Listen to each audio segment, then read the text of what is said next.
Hello bachcho, let's read the question. The question says that evaluate the following limit. The given limit is limit x tends to 0, 1 plus x to the power n minus 1 upon x. इस question में limit x tends to 0, 1 plus x to the power n minus 1 upon x की value निकालनी है। बहुत ही simple सा question है। पहले हम की कॉन्सेप्ट लिख लेते हैं।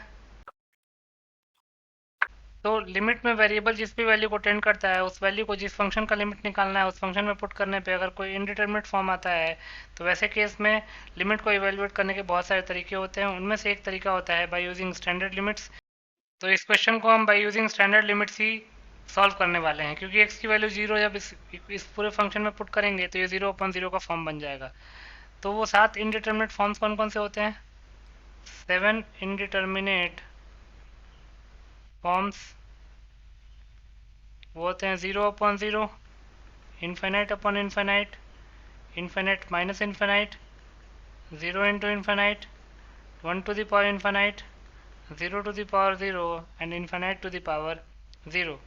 दूसरा जो स्टैंडर्ड लिमिट हम यूज़ करने वाले हैं वो ये है कि limit x tends to a, x to the power n minus a to the power n upon x minus a. इसका फॉर्मूला होता है n a to the power n minus one. तो इन दोनों की कॉन्सेप्ट्स को ध्यान में रख के इस क्वेश्चन को सॉल्व कर लेते हैं। तो लिख सकते हैं therefore limit x tends to 0, 1 plus x to the power n minus one upon x। तो अगर x की वैल्यू 0 पुट करेंगे तो ये 1 माइनस वन 0 अपॉन 0 का फॉर्म बन रहा है। तो इसमें क्या करते हैं, इसको लिख सकते हैं limit x tends to 0, 1 plus x to the power n minus one upon x को लिख सकते हैं 1 प्लस एक्स माइनस वन। हमने 1 ऐड किया और सब्ट्रैक्ट किया तो कोई फ़र्क तो पड़ नहीं रहा है।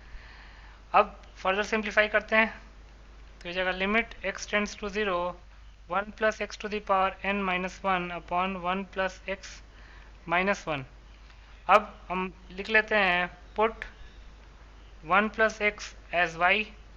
जब हम 1 प्लस एक्स को y मानेंगे तो अगर x 0 को टेंड कर रहा है तो y 1 को टेंड करेगा। तो जगह limit y tends to 1, y to the power n minus one upon y minus one. तो ये स्टैंडर्ड लिमिट के फॉर्म में है। Limit x tends to a, x to the power n minus a to the power n is upon x minus a is equal to n into a to the power n minus one. तो ये हो जाएगा n into, क्योंकि 1 को 1 to the power n भी तो लिख सकते हैं, तो ये हो जाएगा n into 1 to the power n minus one. तो 1 की पावर में कुछ भी रखेंगे उससे कोई फ़र्क नहीं पड़ता है, वो तो 1 ही रहेगा। तो इसका आंसर आ जाएगा n के इक्वल। तो लिख सकते हैं hence n is the required answer. So n will be your final answer. I hope you understood it well. Best of luck.